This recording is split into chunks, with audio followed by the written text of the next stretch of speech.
peso real como moeda única. O que vocês acham? Entenda tudo agora. Mas antes já larga o dedo no joinha e se não for inscrito, se inscreva no canal, ativa o sininho e pronto, já está por dentro das notícias. Vamos ao que interessa. Medida tornaria mais fácil esquiar em Bariloche ou comprar um alfajor, mas há o risco de a inflação argentina contaminar o Brasil. Moeda única é algo para nossos bisnetos, diz economista. Em visita à Argentina no mês passado, o presidente Jair Bolsonaro, do PSL, defendeu a criação de uma moeda única para o Brasil e o país. Comandado por Maurício Macri, o peso real. A ideia foi discutida por Bolsonaro e pelo ministro da Economia, Paulo Guedes, em um encontro com empresários argentinos em Buenos Aires, na quinta-feira, dia 6. O tema já teria sido tratado também pelo ministro da Economia de Macri, Nicolás do Giovne. Houve um primeiro passo para o sonho de uma moeda única. Como aconteceu com o euro lá atrás, pode acontecer o peso real aqui, disse Bolsonaro a jornalistas, em Buenos Aires. Ainda na Argentina, Guedes foi cuidadoso ao tratar do tema. Segundo ele, o peso real, por enquanto, é somente uma ideia. É algo que poderia acontecer em um prazo de 20 anos, disse. A jornalistas, o ministro brasileiro disse defender a criação da moeda única desde os anos 1980. Em artigo publicado em 2010 na revista Época, ele escreveu que o aprofundamento da integração econômica latino-americana em direção ao peso real, a moeda continental, é o passaporte para a modernização institucional de toda a região. Além de ser um sonho antigo de Guedes, a proposta já foi discutida por políticos brasileiros e argentinos de várias cores ideológicas. Em agosto de 2008, o ex-presidente Luiz Inácio Lula da Silva do PT e a ex-presidente argentina Cristina Kirchner trataram do assunto. Na década de 1990, Fernando Henrique Cardoso do PSDB discutiu a proposta com Carlos Menem. As primeiras discussões sobre o tema após o fim das ditaduras militares nos dois países começaram ainda nos governos de José Sarney, 1985 a 1990, e Raul Alfonsín, 1983 a 1989. Risco de contágio. Economistas consultados se mostraram céticos com a proposta. O peso real é inviável no médio prazo, principalmente causa das grandes diferenças entre as economias da Argentina e do Brasil. Basta lembrar que a inflação no país vizinho chegou a 47% em 2018, enquanto no Brasil a taxa ficou em 3,75% no ano passado. No caso da zona do euro, por exemplo, os países envolvidos passaram por um longo processo de ajuste de suas economias antes de a moeda comum começar a circular. Sem um ajuste prévio deste tipo, a inflação argentina contaminaria a economia brasileira, segundo a economista e professora do INSPER Juliana Inhas. Resumidamente, a moeda comum com a Argentina ou com outros países da América do Sul seria algo para os nossos bisnetos verem, segundo a economista e professora do Instituto de Pós-Graduação em Administração da UFRJ, Margarida Gutierrez. Em Brasília, o Banco Central divulgou nota na sexta-feira, dia 07, dizendo que a instituição não tem projetos ou estudos em andamento para uma união monetária com a Argentina. Há tão somente, como natural na relação entre parceiros, diálogo sobre estabilidade macroeconômica, bem como debates acerca de redução de riscos e vulnerabilidades e fortalecimento institucional. Auxiliares de Guedes também disseram ao jornal Folha de S. Paulo que não há qualquer estudo ou análise sobre o assunto no Ministério da Economia. A proposta foi criticada pelo presidente da Câmara dos Deputados, Rodrigo Maia, DNRJ. Será dólar valendo R$6. Inflação voltando? Espero que não, escreveu ele no Twitter. Mesmo assim, o assunto cativou a imaginação do internauta brasileiro. Cédulas imaginárias do peso real apareceram nas redes sociais. Algumas traziam a efígie do ídolo do futebol argentino Diego Maradona. Outras, a do jogador brasileiro Ronaldo Fenômeno Nazário.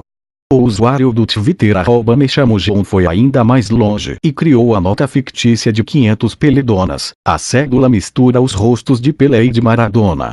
Mas como seria viver sob o sistema do peso real? Uma viagem para esquiar em Bariloche ficaria mais acessível. O Brasil passaria a ter surtos inflacionários como a Argentina. O Banco Central brasileiro mandaria na política econômica da economia vizinha. Quem emitiria as cédulas?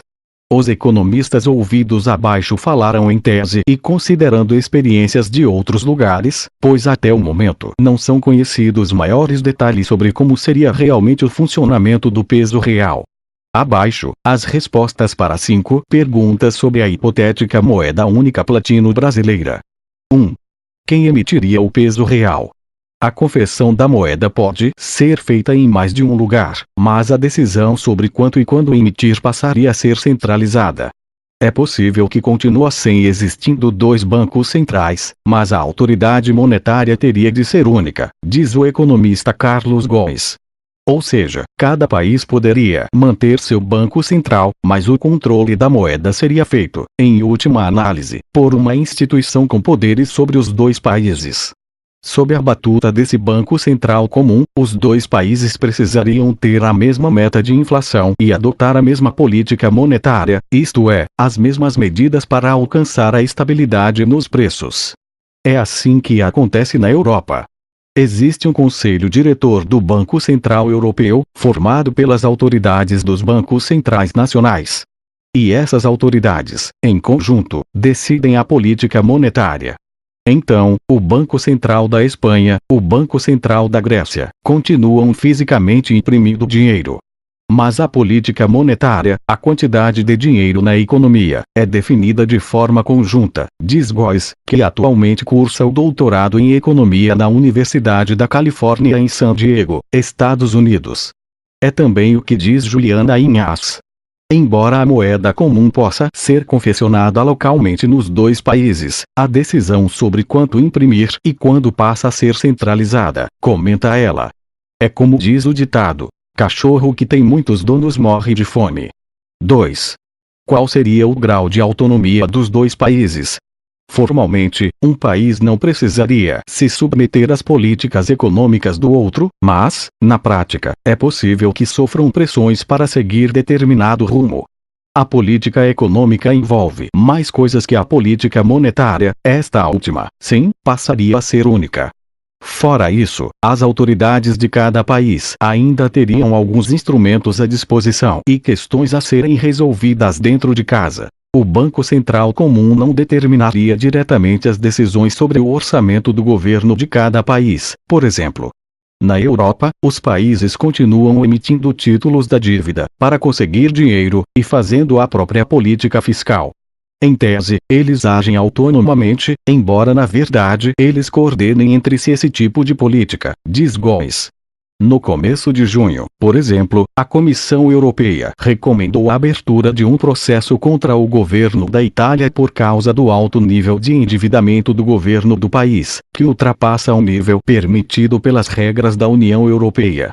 No caso brasileiro, a política econômica se baseia no chamado tripé macroeconômico. Meta de superávit primário, o governo tenta gastar menos do que arrecada, câmbio flutuante e meta de inflação. Os 2 últimos itens passariam a ser comuns a brasileiros e argentinos, diz Góes. Já a política fiscal continuaria, em tese, independente, embora na Europa exista grande pressão para os países se adequarem ao que diz o Banco Central Europeu, com sede na cidade alemã de Frankfurt. Juliana Inhas diz que, em todo caso, prestar atenção à política interna brasileira passaria a ser muito mais importante para os argentinos, e vice-versa. Acompanhar o resultado das eleições argentinas seria mais importante do que nunca para nós brasileiros, numa união deste tipo. 3. Quais seriam os potenciais benefícios para os 2 países? Doutora em macroeconomia pela Universidade de São Paulo, USP, Inhas é cética sobre a proposta de Bolsonaro e Guedes, mas diz que um possível benefício seria ampliar o mercado disponível para os produtos brasileiros. Em 2018, a única coisa que salvou a economia brasileira de um fiasco completo foram as exportações. Então, criar uma moeda comum seria interessante para colocar os nossos produtos lá. Seria uma forma de tentar impulsionar a economia brasileira, diz ela. Carlos Góes explica que há 2 vantagens para brasileiros e argentinos. menos risco com o câmbio e menos custos para comprar ou vender algo no país vizinho. Um empresário brasileiro que faça negócios com os argentinos, por exemplo, sempre corre o risco de perder dinheiro com mudanças bruscas no câmbio. Com uma moeda única, esse risco cambial tende a diminuir. A outra questão são os chamados custos de transação. Quando um argentino vem ao Brasil ou vice-versa, a pessoa tem vários custos. Para pagar com cartão de crédito, o brasileiro paga a IOF, Imposto sobre Operações Financeiras, e outras taxas. Com uma moeda única não há esses custos. Não significa necessariamente que as coisas vão estar nominalmente mais baratas ao cruzar a fronteira. Mas você tem menos custos para acessar os bens e serviços, diz Góes, que é fundador do think tank Liberal Mercado Popular. 4. Quais seriam os riscos e possíveis malefícios envolvidos numa união deste tipo?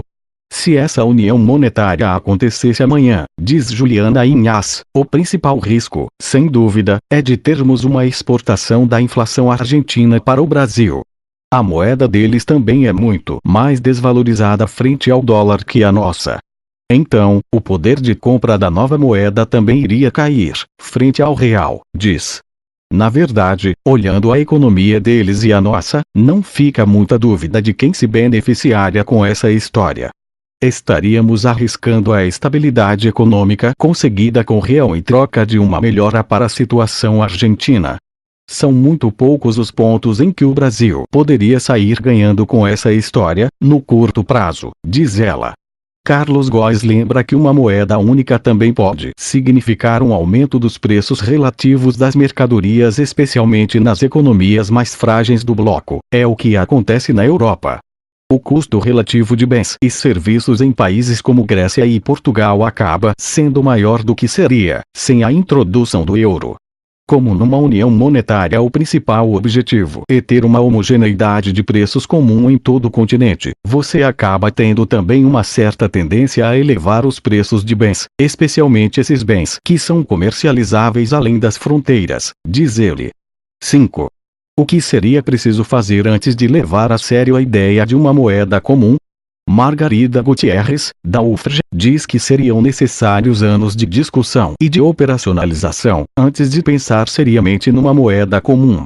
Ela cita o exemplo da União Europeia. Foram décadas de convergência entre os países antes que a moeda comum fosse adotada. Os governos desses países trabalharam para que suas taxas de câmbio e níveis de inflação se aproximassem de um nível comum antes da introdução do euro. O ambiente macroeconômico dos dois países precisa ser preparado, não é algo que se possa fazer de supetão, diz. A professora da UF lembra que o euro começou a circular fisicamente, com cédulas e moedas, em 2002, mas sua origem remonta a 1957, quando foi assinado o Tratado de Roma. Gutierrez diz que há ainda um problema adicional: o alto nível de dolarização informal da economia argentina. Para se proteger da inflação alta, cidadãos criaram o costume de fazer sua poupança doméstica em dólar, algo que não existe no Brasil. Por aqui, a escolha foi usar uma série de mecanismos de indexação da moeda, ou seja, formas de tentar corrigir automaticamente as perdas causadas pela inflação. Era o caso do gatilho salarial, por exemplo. As poupanças domésticas em dólar, inclusive, não são permitidas no Brasil. Ou seja, um dos países teria de se adequar ao outro. Ou os argentinos abrem mão de suas reservas em dólar, ou os brasileiros adotam a prática. Esta última opção não é livre de riscos. Um alto nível de poupança em dólar dificulta a condução da política monetária. Se 90% da população tem reservas em dólar, tanto faz o governo baixar a taxa básica de juros da moeda local. O impacto na economia é pequeno. Este é um dos motivos de ser tão difícil fazer política monetária na Argentina. A taxa de juros tem que subir na estratosfera para ter qualquer efeito, diz Carlos Góes. E vocês o que pensam disso tudo? Concordam ou não? Deixem aí nos comentários. Se gostou do vídeo e ainda não é inscrito, se inscreve no canal, ativa o sininho e nos vemos no próximo.